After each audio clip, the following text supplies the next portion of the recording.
পৃষ্ঠা 189 অর্ধেকটা পড়েছিলাম তারপর থেকে। হৃৎপিণ্ডের মধ্যে রক্ত সংবহন, circulation of blood through heart.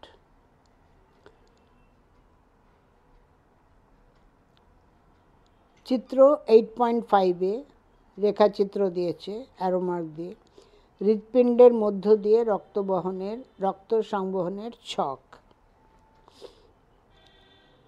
এখানে একটা সাইক্লিক অর্ডারে দিয়েছে অ্যারো মার্ক দিয়ে। আমি প্রথম ডান অলিন্দ থেকে পড়ছি, শুরু করছি। ওপরে ডান অলিন্দ, সেটা যাচ্ছে ডান নিলয়ে অ্যারো মার্ক দিয়ে। ডান নিলয় থেকে যাচ্ছে ফুসফুসীয় ধমনীতে, তারপরে যাচ্ছে ফুসফুস। ফুসফুস থেকে ফুসফুসীয় শিরা, ওখান থেকে বাম অলিন্দে আসছে। বাম অলিন্দ থেকে বাম নিলয়ে যাচ্ছে। ফুসফুসে অক্সিজেন মিশছে রক্তের সঙ্গে। বাম অলিন্দ থেকে অ্যারো মার্ক দিয়ে বাম নিলয়, তারপরে মহাধমনী, তারপরে আসছে দেহের কলাকোষ, তারপরে কলাকোষ থেকে শিরা, তারপরে আসছে ডান অলিন্দ, আবার ডান অলিন্দতে আসছে। এটা সাইকেলটা ক্লোজ হচ্ছে। আর ফুসফুস থেকে দেহের কলাকোষ অবধি একটা ডট ডট দিয়ে লাইন দিয়ে দিয়েছে। তার তলার দিকে অক্সিজেনযুক্ত রক্তের সংবহন, আর ওপর দিকে যেটা ডান দিকে যাচ্ছে অলিন্দ, ডান অলিন্দ, ডান নিলয়, ফুসফুসীয় ধমনী, তারপরে ফুসফুস। তো ওখানে CO2 যুক্ত রক্তের সংবহন। ওপরের দিকটা CO2 যুক্ত রক্তের সংবহন, তলার দিকটা O2 যুক্ত রক্তের সংবহন। ফুসফুস থেকে দেহের কলাকোষ অবধি ডট ডট করে একটা লাইন দিয়েছে। তারপরে চিত্র 8.6 হৃৎপিণ্ডের লম্বচ্ছেদের চিত্র এবং রক্ত সংবহনের পথ।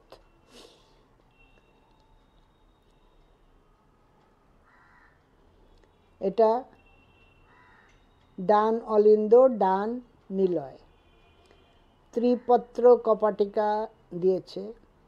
ত্রিপত্র কপাটিকা দিয়ে ডান অলিন্দ থেকে ডান নিলয় আসছে। এখানে ঊর্ধ্ব মহাশিরা আর নিম্ন মহাশিরা দুটো দিয়ে ডান অলিন্দতে আসছে। প্রথমে ডান অলিন্দ থেকে ডান নিলয়ে যাচ্ছে, তারপরে ডান নিলয় থেকে এটা ফুসফুসে যাচ্ছে, ফুসফুসীয় ধমনী দিয়ে ফুসফুসে যাচ্ছে। এটা CO2 যুক্ত রক্ত ফুসফুসীয় ধমনীতে যাচ্ছে। তারপরে ফুসফুসীয় ধমনীতে O2 মিশছে, তারপরে আসছে বাম অলিন্দে ফুসফুসীয় শিরা দিয়ে বাম অলিন্দে আসছে। বাম অলিন্দ থেকে দ্বিপত্র কপাটিকা দিয়ে বাম নিলয়ে যাচ্ছে। বাম নিলয় থেকে অ্যাওর্টাতে যাচ্ছে, অ্যাওর্টিক কপাটিকা দিয়ে। আর ফুসফুসীয় কপাটিকা দিয়ে ডান নিলয় থেকে ফুসফুসে যাচ্ছে। অ্যাওর্টিক কপাটিকা দিয়ে বাম নিলয় থেকে অ্যাওর্টাতে যাচ্ছে। এটা চিত্র দিয়েছে হৃৎপিণ্ডের লম্বচ্ছেদের চিত্র এবং রক্ত সংবহনের পথ। এরপরে রক্তবাহ, ব্লাড ভেসেলস। যে সকল বাহিকা বা নালীর মধ্য দিয়ে রক্ত হৃৎপিণ্ড থেকে কলাকোষে এবং কলাকোষ থেকে পুনরায় হৃৎপিণ্ডে বদ্ধ অবস্থায় সংবাহিত হয় তাদের রক্তবাহ বলে। মানবদেহে প্রধানত 3 ধরনের রক্তবাহ লক্ষ্য করা যায়, যথা ধমনী, শিরা এবং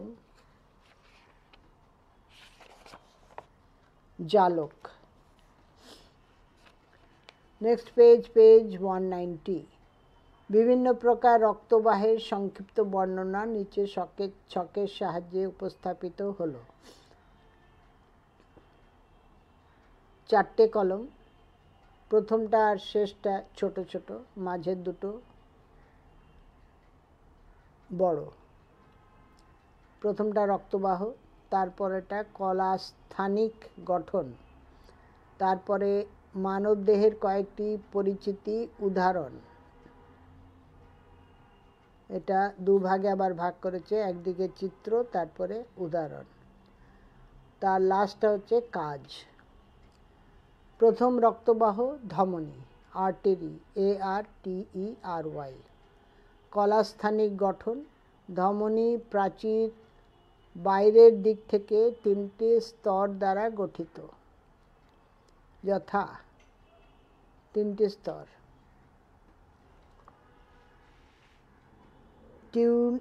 tunica অ্যাডভেন্সিয়া, tunica media, tunica intima.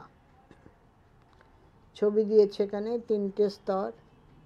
বাইরেরটা হচ্ছে tunica অ্যাডভেন্সিয়া, মাঝখানেরটা tunica media, ভেতরেরটা tunica intima.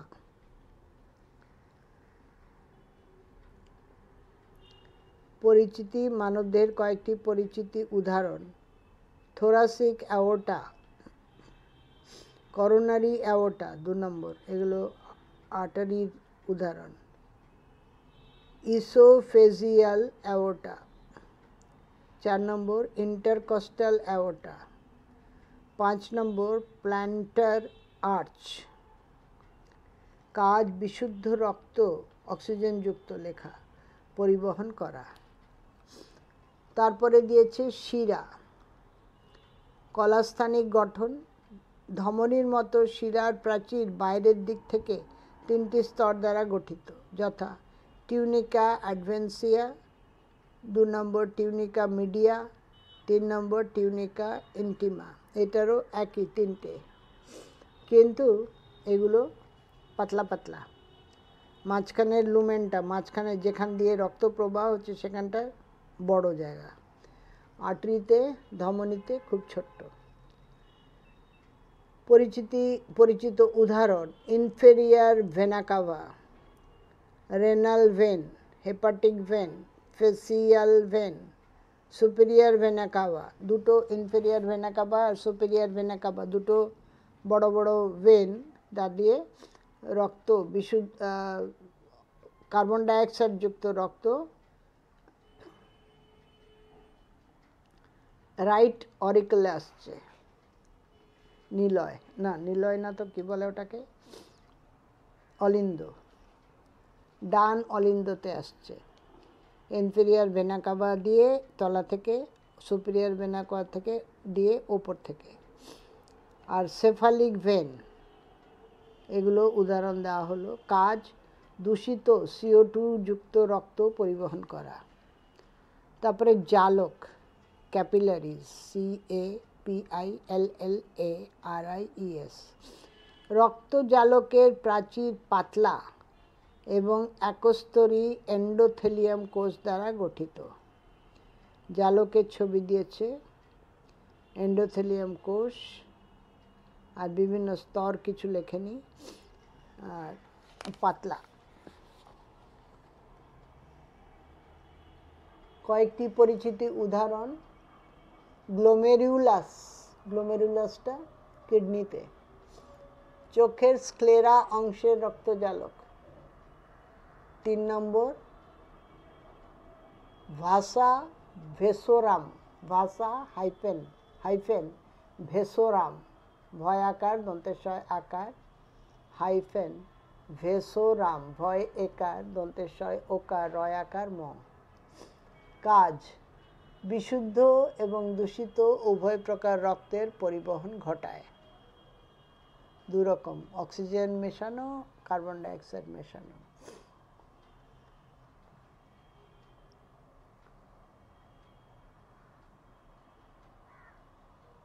ওটা আর্টারির জালিকা থেকে ভেনের জালিকাতে যায়। Topic 4, cardiac cycle, cardiac output. হৃদচক্র, হৃদ উৎপাদ। হৃদচক্র, হার্ট সাইকেল। প্রতিটি হৃদস্পন্দনে অলিন্দ ও নিলয়ে সংগঠিত পর্যায়ক্রমিক যান্ত্রিক পরিবর্তনসমূহের চক্রাকার পুনরাবৃত্তিকে হৃদচক্র বলা হয়। হৃদচক্রের বিভিন্ন ঘটনাবলীর ছক। হৃদচক্রের ঘটনাসমূহ আবার লাইন ডায়াগ্রাম করে দুটো ভাগ করা হয়েছে। এ, অলিন্দের ঘটনাসমূহ, বি, নিলয়ের ঘটনাসমূহ। অলিন্দের ঘটনাসমূহ 0.8 সেকেন্ড, ওটাকে আবার দুভাগে করা হয়েছে, অলিন্দের সংকোচন, অলিন্দের প্রসারণ। অলিন্দের সংকোচন 0.1 সেকেন্ড, প্রসারণ 0.7 সেকেন্ড। নিলয়ের ঘটনাসমূহ 0.8 সেকেন্ড ব্র্যাকেটে। নিলয়ের সংকোচন, নিলয়ের প্রসারণ, দুটো ভাগ আবার। নিলয়ের সংকোচন 0.3 সেকেন্ড, নিলয়ের প্রসারণ 0.5 সেকেন্ড। সমদৈর্ঘ্য পেশী সংকোচন কাল 0.05 সেকেন্ড, নিক্ষেপণ কাল 0.25 সেকেন্ড। এখানে অলিন্দের অলিন্দ থেকে আবার অ্যারোমার্ক দিয়ে শৈথিল্য সূচনাকাল 0.04 সেকেন্ড। সমদৈর্ঘ্য সূচনাকাল, সমদৈর্ঘ্য প্রসারণকাল 0.08 সেকেন্ড। পূর্তদশা 0.38 সেকেন্ড। এটাকে আবার তিন ভাগে করা হয়েছে, প্রাথমিক ক্ষিপ্র পূর্তদশা, মন্দীভূত পূর্তদশা, অন্তিম ক্ষিপ্র পূর্তদশা। এবারে পৃষ্ঠা 191, হৃদ উৎপাদ, কার্ডিয়াক আউটপুট। হৃৎপিণ্ডের প্রতিটি সংকোচনে প্রতিটি নিলয় থেকে যে নির্দিষ্ট পরিমাণ রক্ত সংবহন তন্ত্রে নিক্ষিপ্ত হয় তাকে হৃদ উৎপাদ বা কার্ডিয়াক আউটপুট বলে। প্রতিটি নিলয় থেকে।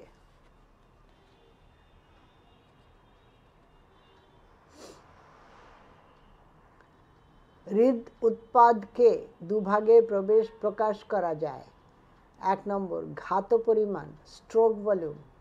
2 নম্বর মিনিট পরিমাণ, মিনিট ভলিউম। 1. ঘাত পরিমাণ। হৃৎপিণ্ডের প্রতিটি নিলয় থেকে একবার সংকোচন বা সিস্টোলের ফলে যে পরিমাণ রক্ত উৎক্ষিপ্ত হয় তাকে ঘাত পরিমাণ বলে। ঘাত পরিমাণের গড় পরিমাণ হল 70 মিলিলিটার। মিনিট পরিমাণ। প্রতি মিনিটে মানব হৃৎপিণ্ডে যতগুলি সিস্টোল ঘটে এবং তার ফলে যে পরিমাণ রক্ত প্রতিটি নিলয় থেকে উৎক্ষিপ্ত হয় তাকে মিনিট পরিমাণ বলে। এর মান 5 লিটার হয়ে থাকে।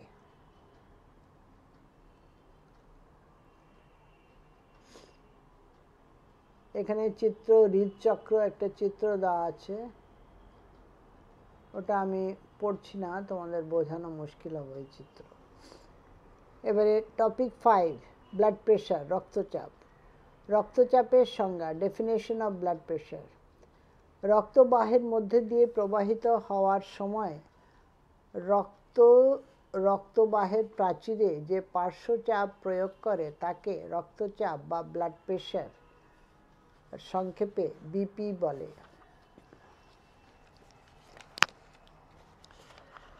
ধমনী রক্তচাপ, আর্টেরিয়াল ব্লাড প্রেশার।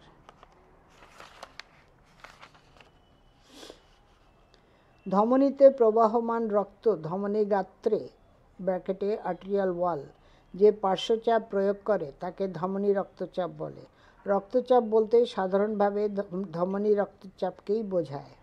2 নম্বর শিরা রক্তচাপ, ভেনাস ব্লাড প্রেশার। শিরাতে প্রবাহমান রক্ত শিরাগাত্রে যে পার্শ্বচাপ প্রয়োগ করে তাকে শিরা রক্তচাপ বলে। 3 নম্বর জালিকা রক্তচাপ, ক্যাপিলারি ব্লাড প্রেশার। রক্ত জালিকায় রক্ত যে পার্শ্বচাপ সৃষ্টি করে তাকে জালিকা রক্তচাপ বলে। রক্তচাপের প্রকারভেদ, টাইপস অফ ব্লাড প্রেশার। রক্তচাপ 4 প্রকারের, সিস্টোলিক প্রেশার বা SP, SY, STO, LIC pressure, diastolic pressure বা DP, DIASTOLIC, pulse pressure, PULSE, পিপি, পালস প্রেশার বা পিপি, পালস তারপরে প্রেশার, এবং মিন প্রেশার, MEAN প্রেশার। 1 নম্বর সিস্টোলিক প্রেশার, SP। হৃৎপিণ্ডের সিস্টোলিক অবস্থায় যে সর্বাধিক চাপ সৃষ্টি হয় তাকে এসপি বলে। সুস্থ প্রাপ্তবয়স্ক লোকের এই চাপ 110 থেকে 130 মিলিমিটার Hg মার্কুরি, গড় 120 মিলিমিটার Hg। 2 নম্বর ডায়াস্টোলিক প্রেশার, ডিপি। হৃৎপিণ্ডের ডায়াস্টোলিক অবস্থায় যে সর্বনিম্ন চাপ সৃষ্টি হয় তাকে ডায়াস্টোলিক বলে। সুস্থ প্রাপ্তবয়স্ক লোকের এই চাপ 70 to 90 মিলিমিটার গড় Hg, গড় 80 মিলিমিটার Hg। 3 নম্বর পালস প্রেশার, পিপি। এসপি ও ডিপির অন্তরফলকে পিপি বলে।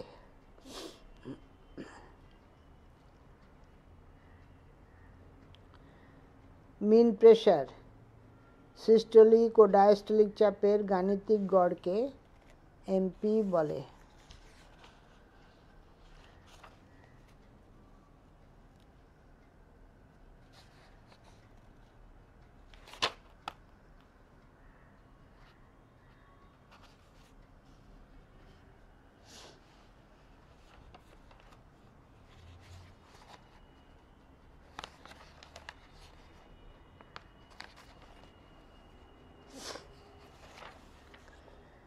পৃষ্ঠা 192। স্বাভাবিক রক্তচাপ, নর্মাল ব্লাড প্রেশার।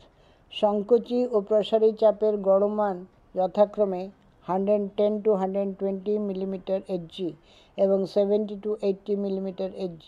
বয়স্ক পুরুষের স্বাভাবিক সংকোচী চাপ 125 to 130 প্লাস মাইনাস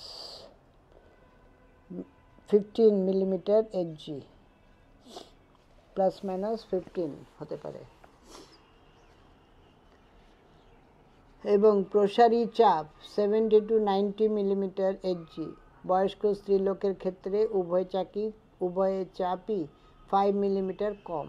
স্বাভাবিক রক্তচাপকে সাধারণত 120/80 মিলিমিটার মার্কুরিক প্রেশার এইভাবে প্রকাশ করা হয়, 120/80 mmHg। বিভিন্ন ধরনের রক্তচাপের ছক। রক্তচাপ, ব্লাড প্রেশার, জালক রক্তচাপ, শিরা রক্তচাপ, ধমনী রক্তচাপ, ক্যাজুয়াল রক্তচাপ, বেসাল রক্তচাপ 5 ভাগে। ধমনী রক্তচাপটা সংকোচী চাপ, সিস্টোলিক চাপ, মান 120 মিলিমিটার Hg। প্রসারী চাপ বা ডায়াস্টোলিক চাপ, মান 80 মিলিমিটার Hg। স্পন্দন চাপ বা পালস প্রেশার, মান 40 মিলিমিটার Hg। গড় চাপ বা মিন প্রেশার 93 মিলিমিটার Hg।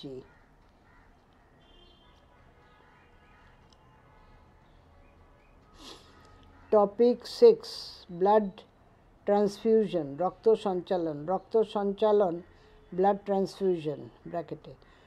কোনো ব্যক্তি কঠিন রোগে আক্রান্ত হলে অথবা মারাত্মক দুর্ঘটনায় রক্তপাত হলে বা অস্ত্রোপচারের সময় রক্তের প্রয়োজন হয়, তখন কোনো দাতা বা ব্লাড ব্যাংক থেকে রক্ত সংগ্রহ করে রোগীকে দেওয়া হয়। যে ব্যক্তি রক্তদান করে তাকে দাতা, ডোনার। যে ব্যক্তি রক্ত গ্রহণ করে তাকে গ্রহীতা বা রিসিপেন্ট বলে। দাতার রক্ত গ্রহীতার দেহে সঞ্চালিত করাকেই বলা হয় রক্ত সঞ্চালন, ব্লাড ট্রান্সফিউশন। রক্তের গ্রুপ মিলিয়ে রক্ত রোগীর দেহে সঞ্চালন করা হয়। রক্তের শ্রেণীবিভাগের তাৎপর্য, significance of blood group. ABO বিসঙ্গতি, ABO incompatibility. রক্ত সঞ্চালনের সময় দাতা ও গ্রহীতার রক্তের গ্রুপ এক হওয়া প্রয়োজন, তাই দাতা ও গ্রহীতার রক্তের ABO ও RH ফ্যাক্টর জানা প্রয়োজন। রক্তের শ্রেণীবিন্যাসই এর সমাধান করতে পারে।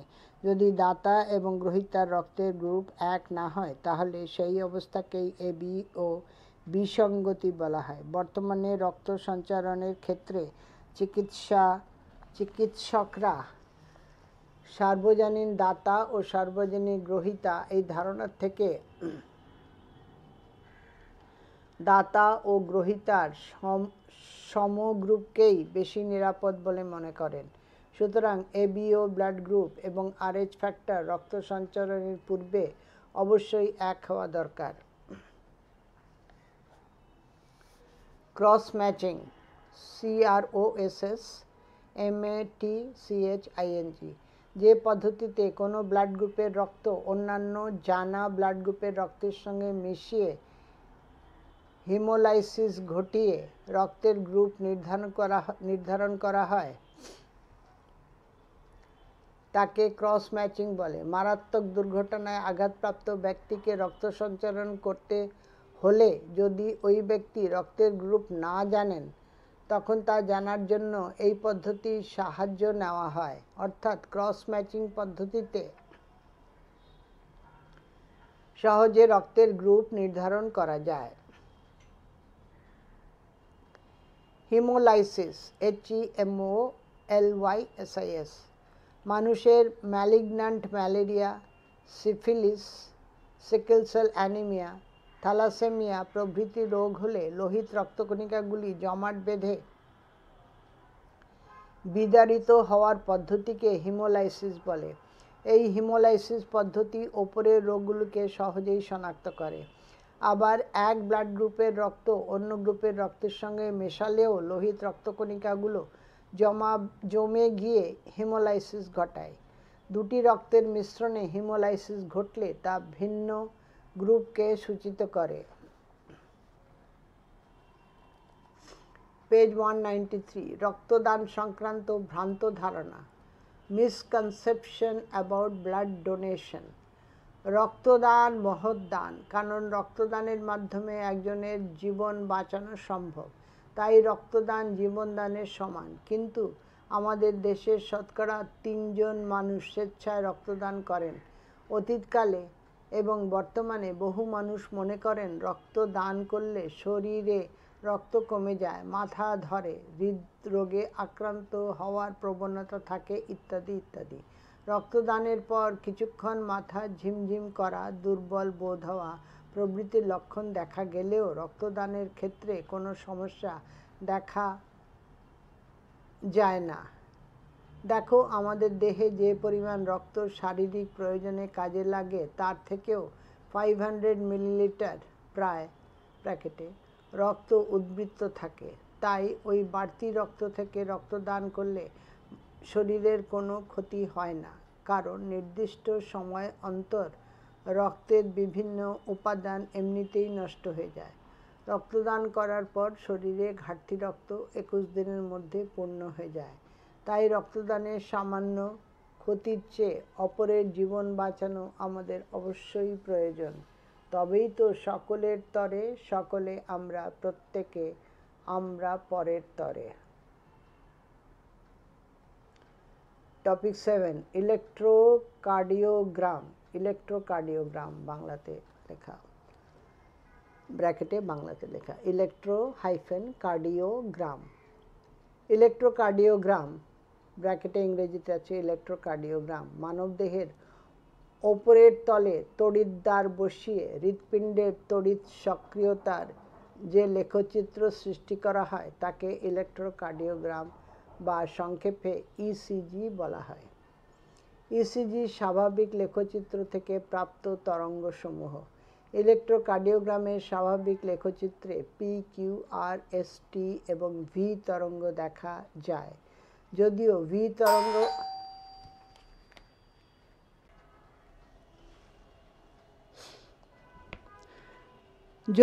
ভি তরঙ্গ, এগুলো সব পি, কিউ, আর, এস, টি, ভি, এগুলো সব ক্যাপিটাল।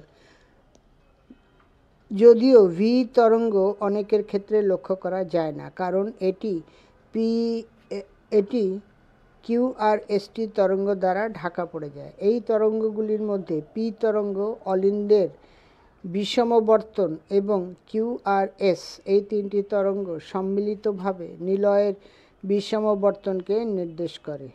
টি তরঙ্গ নিলয়ের পুনঃসমবর্তন এবং ভি তরঙ্গ অলিন্দের পুনঃসমবর্তনকে সূচিত করে। এটা সাইডে একটা ছবি দিয়েছে, ইলেকট্রোকার্ডিওগ্রাম।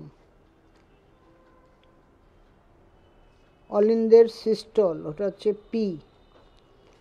তারপরে ওয়েভ হয়ে আসছে কিউ, তারপরে আরটা ওপর দিকে উঠে গেছে, তারপর আবার এসটা তলায়, নিলয়ের সিস্টল।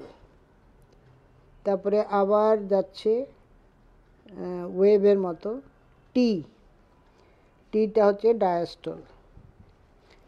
ইলেকট্রোকার্ডিওগ্রামের প্রয়োগ, অ্যাপ্লিকেশন অফ ইসিজি। নাম্বার 1, ইসিজির সাহায্যে হৃৎপিণ্ড সংক্রান্ত হৃৎস্পন্দন, বুকে ব্যথা, বুক ধড়ফড়, চেতনা লোপ, হার্ট অ্যাটাক, হার্ট ব্লক প্রভৃতি রোগগুলিকে সুনিশ্চিত করা যায়। 2 নম্বর, ইসিজির দ্বারা কৃত্রিম পেসমেকারের কার্যকারিতা নির্ণয় করা যায়। 3 নম্বর, ওপেন হার্ট সার্জারির পর হৃৎপিণ্ডের কার্যকারিতা ইসিজির মাধ্যমে জানা যায়। 4, ইসিজির মাধ্যমে হৃৎপিণ্ডের ওপর বিভিন্ন প্রকার ড্রাগের প্রভাব জানা সম্ভব হয়। নেক্সট সাবহেডিং, হৃৎপিণ্ডের কার্যকারিতা নিয়ন্ত্রণ, রেগুলেশন অফ কার্ডিয়াক অ্যাক্টিভিটি। মানব হৃৎপিণ্ডের কার্যকারিতা নিয়ন্ত্রিত হয় প্রধানত 1 নম্বর, স্নায়ুজ নিয়ন্ত্রণের মাধ্যমে, নার্ভাস রেগুলেশন। 2 নম্বর, রাসায়নিক নিয়ন্ত্রণের মাধ্যমে, ব্র্যাকেটে কেমিক্যাল রেগুলেশন। 2 কলম, বিভিন্ন প্রকার স্নায়ুজ নিয়ন্ত্রণ আর একটা বিভিন্ন প্রকার রাসায়নিক নিয়ন্ত্রণ। স্নায়ুজ নিয়ন্ত্রণের তলায় 1 নম্বর, সিম্প্যাথেটিক স্নায়ু হৃদস্পন্দন বৃদ্ধি করে, অপরদিকে প্যারাসিম্প্যাথেটিক স্নায়ু হৃদস্পন্দন হ্রাস করে।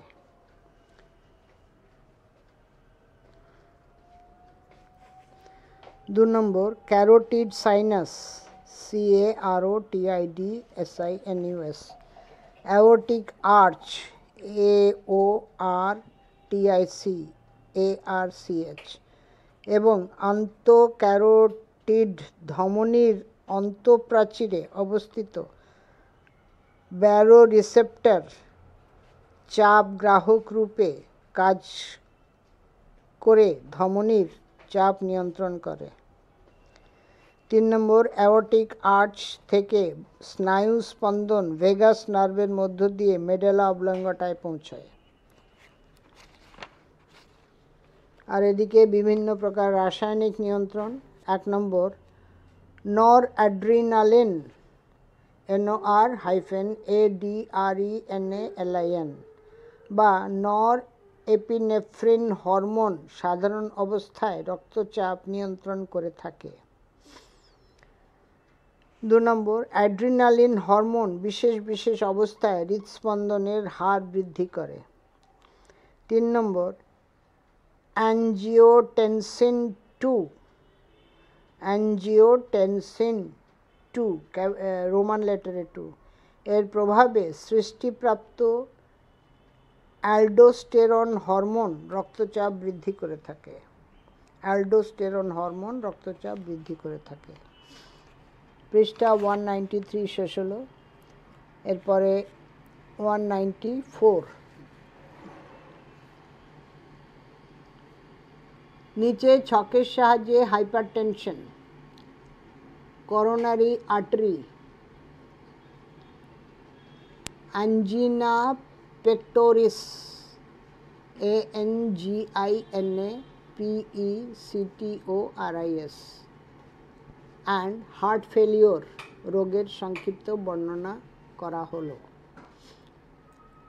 এটা 5টা কলম, রোগের নাম, সংজ্ঞা, কারণ, লক্ষণ, প্রতিকার। রোগের নাম hypertension, HYPERTENSION।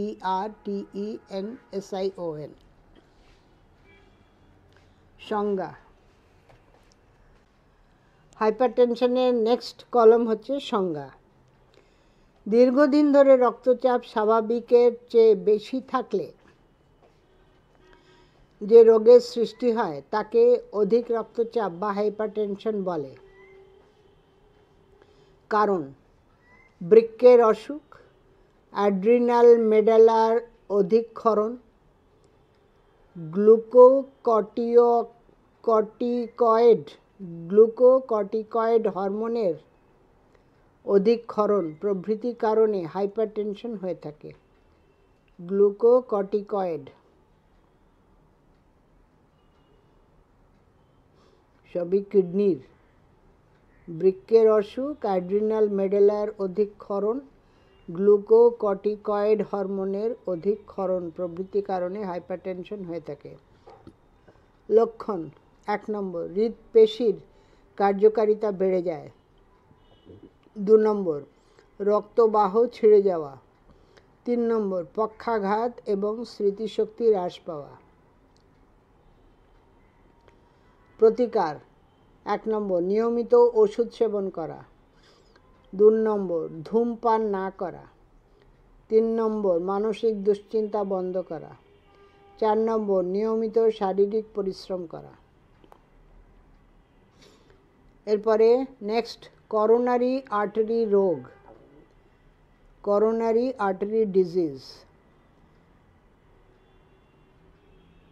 Atherosclerosis, atherosclerosis, ATHEROSCLEROSIS।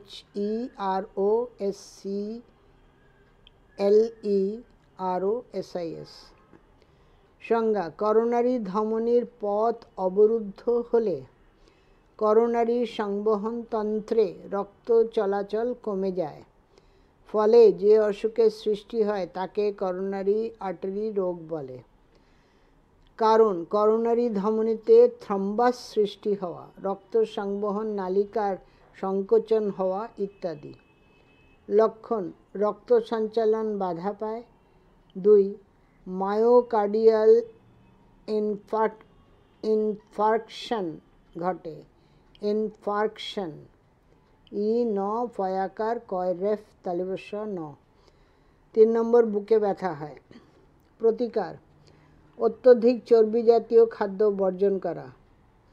2, আক্রান্ত হলে সঠিকভাবে করোনারি বাইপাস সার্জারি করানো। রোগের নাম angina pectoris, angina pectoris, ANGINAPECTORIS। সংজ্ঞা: অবসাদ বা ক্লান্তির সময় হৃৎপেশিতে রক্ত সঞ্চালন হ্রাস পেলে এবং অক্সিজেন সরবরাহ হ্রাস পেলে বাম বক্ষে যে ব্যথা অনুভূত হয় তাকে অ্যাঞ্জাইনা পেক্টোরিস বলে। কারণ: হৃৎপেশিতে রক্ত সঞ্চালন এবং অক্সিজেনের উপস্থিতি হ্রাস পেলে এই রোগের সৃষ্টি হয়। লক্ষণ: 1 নম্বর, বুকে অত্যধিক ব্যথা অনুভূত হয়। 2, অনেক সময় বাম হাত ও ঘাড়েও ব্যথা অনুভূত হয়। প্রতিকার: চিকিৎসার দ্বারা করোনারি রক্তবাহের সাহায্যে রক্ত চলাচল বৃদ্ধি করা। 2 নম্বর, বেলুন অ্যাঞ্জিওপ্লাস্টির সাহায্য নেওয়া। 4 নম্বর রোগের নাম হার্ট ফেলিওর, এটা লাস্ট। হৃৎপিণ্ডের অলিন্দ বা নিলয়ের সংকোচন ক্ষমতা লোপ পাওয়ার ফলে হৃৎপিণ্ড প্রয়োজন মতো কার্ডিয়াক আউটপুট ঘটাতে পারে না, একে হার্ট ফেলিওর বলে। কারণ হচ্ছে অলিন্দ বা নিলয়ের সংকোচন ক্ষমতা লোপ পাওয়ার জন্য এই রোগের সৃষ্টি হয়। লক্ষণ: পরিশ্রম ক্ষমতা হ্রাস পায়, যকৃৎ বড় হয়ে যায়, ইডিমা দেখা যায়। প্রতিকার: ইডিমা হচ্ছে ওয়াটার রিটেনশন। প্রতিকার: 1, বাহ প্রসারক এবং ডাইইউরেটিক ব্যবহার করা। 2 নম্বর, ডাইগক্সিন, DIGOXIN ব্যবহার করা। হৃৎপিণ্ডের অপরিচিত অন্যান্য কয়েকটি রোগ: হার্ট ব্লক, হৃৎপিণ্ডের এসএ নোড থেকে স্পন্দন প্রবাহ ত্রুটিপূর্ণ হলে এই রোগের সৃষ্টি হয়।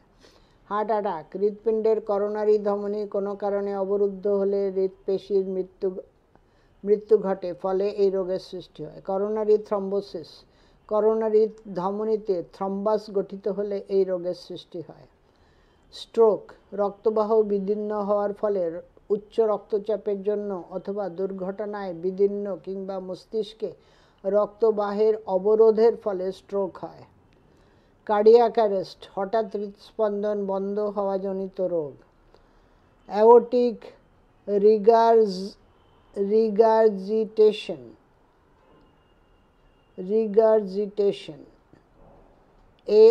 AORTIC, REGURGITATION, মহাধমনী থেকে রক্তের নিলয় ফিরে আসা জনিত রোগ।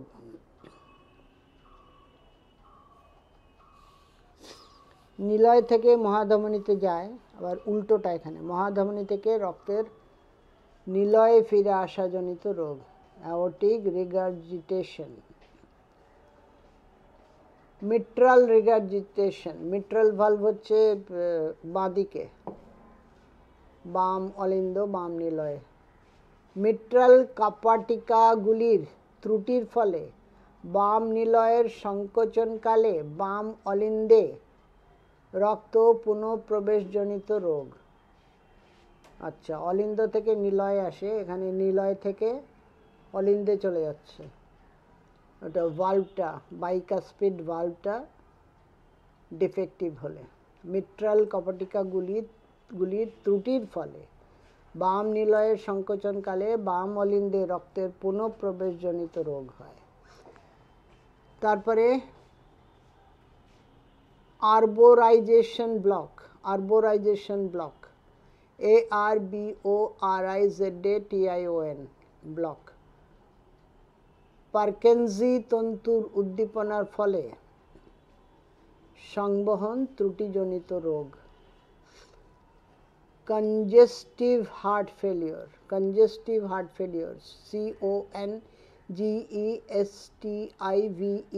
হার্ট ফেলিওর, যে কোনো কারণে দেহজ সংবহনে রক্তের স্বল্পতা হেতু ফুসফুসীয় সংবহনে রক্তের আধিক্যজনিত রোগ।